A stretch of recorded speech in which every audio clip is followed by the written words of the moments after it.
Hello, everybody. Michael Falato here again. We're with our new podcast that's been going about 30 episodes now, Full Throttle Leaders. We got JD Miller. He's the author for the AI Handbook for Sales. He's a well-known person in Chicago and across the world. JD, how you doing? Great. Thanks for having me today, Michael. No worries. Tell me a little bit about your what you do now and your book that you just kind of built up. Sure. So I'm a longtime B2B sales person. I began my career in the late 90s selling web content management tools. When my Mhm. sales pitch was, I'm calling from the internet. Do you need a website? And we've seen a lot of evolutions. That was a great successful business in the late 90s. It got me hooked on B2B sales, and particularly at companies that are owned by private equity. So I've been through five private equity exits. I've been CRO and CMO multiple times. And today I work for a private equity firm itself, Rothschild and Company's Five Arrows, where I am their in-house, we call me the CRO in residence. So Mhm. I'm advisor and consultant to the go-to-market leaders of a portfolio of companies that we've invested in. And how many companies have you are you invested in now at your company? Today, Rothschild's portfolio is about 3 dozen. I believe it's invested in three different funds. Okay. At any one time, I get to work with, 5 to 7 of them. Kind of depends on where they are in their investment cycle. And then lately, I've been really talking to them about what they're doing with AI. We've heard so many people thinking about whether it's lead gen or sales rep coaching or forecasting, what can we be doing with AI? Mhm. So I've interviewed a bunch of our portfolio companies about that. I just finished a survey of 158 AI vendors and put it together in a book that's called the AI Handbook for Sales Professionals to help people down the road. And how long has that book been out? It just released a couple of weeks ago, so April 14th of 26. And do you have it on audiobooks on Amazon? Like, how could people get a hold of it? It is available everywhere great books are sold. So yeah, Amazon worldwide is a very easy place to find that. Your local bookstore will have it at least in their digital catalog. And then you can find it on my personal website, jdmillerphd.com. Will link you off to all of the other online retailers. What's maybe two things out of that learnings that were like, wow, that was incredible, positive learning, or you learned I'll never do that again, or I learned from one of your prospect clients or advisors that that's not a good idea. Sure. When I began researching the book, I really expected that it was going to be a very simple, you know, what does Salesforce have? What does Outreach or Gong have? And that was kind of the end of the story. It surprised me how many players were actually out in the marketplace. I found 158 of them really quickly, talking about 48 different kinds of sales processes that AI touches. Hmm. And I know I'm just scratching the surface. At the same time, there's a survey that says about 61% of sellers have never touched AI in their jobs yet. And so I think one of the first big surprises I saw was this dichotomy of everyone really cares about AI and thinks it's really important. We also haven't figured out how to do it really well. And so I think we're still all in an experimentation phase and looking for guidance from each other. I think the second big thing for me is really about the distinction between AI and humanity. I have a PhD in organizational communication, so I have a little bit of bias of interpersonal connections. But AI has gotten really good at pattern matching, and it's learned that when I say I'm having a really terrible day, it's supposed to say, "I'm sorry, I hope tomorrow will be better for you. Do you want to talk about it?" And that feels like a person, but it's actually just kind of pattern response. And so when we start putting these tools into sales motions where trust, authenticity, relationship building is so important, I think it's really clear to me that human sellers in the seat are still going to be really important for doing those authentically human kinds of things. Yeah, I look at that in the whole Legion side. It's like people use AI to go, oh, JD, I see you wrote a book and you work at this company in private equity. I would love to talk to you or follow your journey. Oh, yeah, sure. Mr. AI written based, agentic approach on your background and taking LinkedIn and trying to align with me. So I really think that you got to like open the door with AI, at least in Legion, or open the door in other things that use an AI, but then use the human aspect of it to be naturally inquisitive. So that's a human-based thing. That's what I'm looking at, at least in my space, is that AI has been making more noise versus being you working it better, smarter, faster, more efficiently.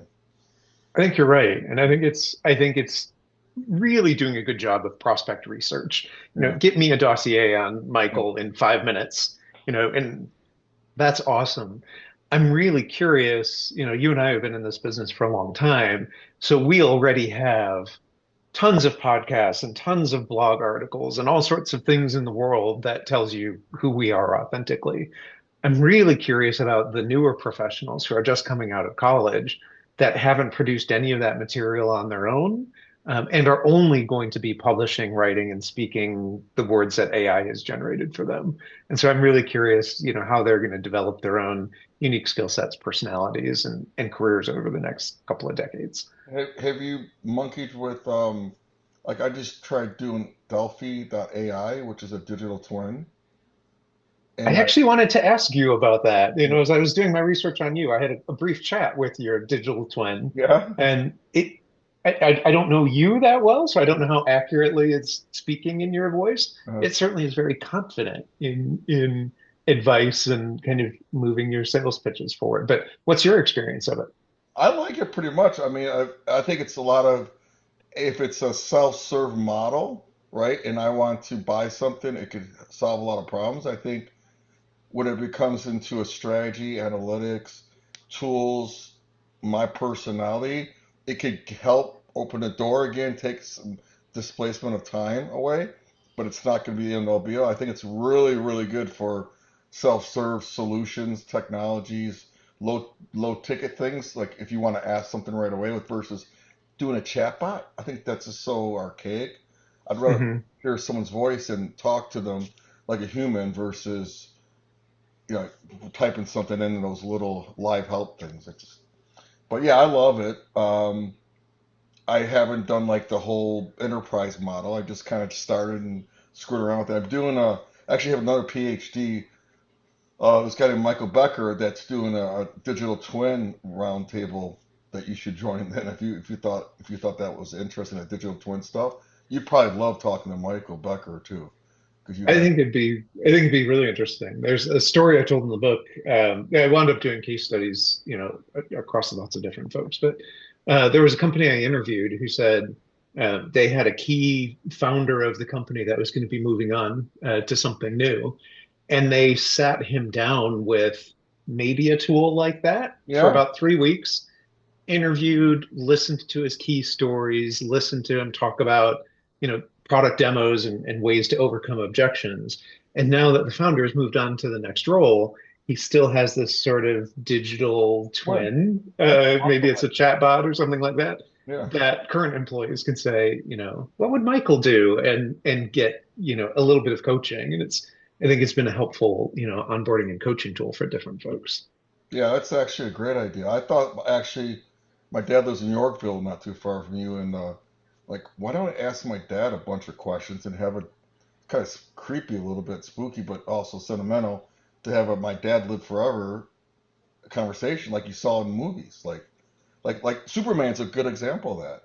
He's talking Absolutely. like, what the hell is how's he talking to his dad? Well, now we can see how they came up with that. It's basically a digital twin where you can have a conversation, but they're not live. It's We their actually, here in the Chicago suburbs, there's a Holocaust museum that fed an AI bot hundreds of transcripts and interviews with Holocaust survivors. And now in the museum, they've developed sort of a hologram person that you can sit and talk to and ask it a bunch of questions about, tell me your life story, tell me about, this experience and that experience. So Are you I think talking it's to a person or are you talking to like a general Holocaust, overall you're Holocaust victim? I'm not sure if you can pick the person or if it's one person every day or how that works. Yeah. But Set up a it's an digital twin? interesting kind of approach. Have you set up a digital twin of yourself yet? I haven't. I again kind of with that communication thing, I actually think my unique self is my differentiator. So I'm a little afraid to have a total, JD bot out there speaking on my behalf. Well, think about this, like especially if you ever to hang your own shingle completely, right? There's $100 an hour for your digital twin, or $500 an hour for your real person. Now you can say, you can get some hours here and some hours there, and now you have a repeatable and scalable JD. Interesting. Yeah. Yeah, I think that's an interesting approach that a lot of AI tools is really helping the small business owners compete Mhm. like the big guys. Here in Chicago, we have a tech incubator, 1871, that are really often single person companies, two-person companies. And we just did a workshop with them on how can you use ChatGPT or Gemini to really put together the lead gen motions, the collateral, the outbound efforts, Yeah. all of the things that the big guys do. And it's not perfect, it's not the same, but it's a whole lot better than it was before. And I think it's really raising the bar Yeah, for. I used Gemini to make a deck that looked a lot better than I had, which was a decent deck. Then I took all the LLM language of what I talked about over the years, put it in there in my decks, and then they made a guy and a girl talking to each other about Full Throttle and lead gen, and it sounds like a radio show a little bit, and it's amazing. Interesting. And then the inflections, the pauses. I was like, oh my god. Well, I was just listening to an interview. There's a podcasting company that is now going to market with all AI-based podcasts. Yeah.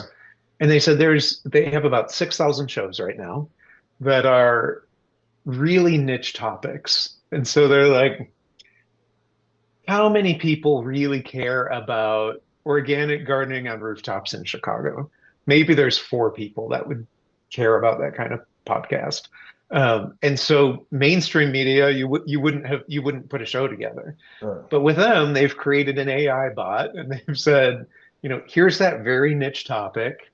Um, this is the personality of the bot. Maybe it's got a very clear Chicago accent or whatever. They Yeah. market it, they get four subscribers, but they're doing 6,000 shows every week with, four subscribers, 12 subscribers.